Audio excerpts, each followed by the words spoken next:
চাঁদের দেশ কাকে বলা হয়? বলতে পারেন কেন সেই দেশটাকে চাঁদের দেশ বলা হয়? আসুন আরেকটু সহজ করে দিই, উত্তরটা বরং জানিয়ে দিই। লাদাখকে বলা হয় চাঁদের দেশ, কিন্তু কেন লাদাখকে চাঁদের দেশ বলা হয়? তার আগে আপনাদের বলি লাদাখের অবস্থানটা। লাদাখ জম্মু কাশ্মীরের পূর্ব দিকে গ্রেট হিমালয়ে অবস্থিত একটা ঠান্ডা মরুভূমি। বরফে ঢাকা থাকে লাদাখে বেশিরভাগ অংশ বেশিরভাগ সময়। কার্গিল এবং লে এই দুটো জায়গা রয়েছে এই লাদাখে।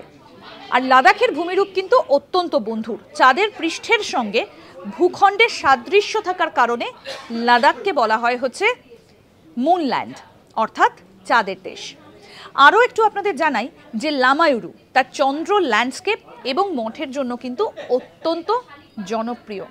লাদাখে বেড়াতে যান প্রচুর মানুষ। লাদাখের প্রাকৃতিক সৌন্দর্য, মনোমুগ্ধকর প্রকৃতি, মনোমুগ্ধকর পরিবেশ সব কিন্তু লাদাখকে একটা আলাদা মাত্রা দিয়েছে।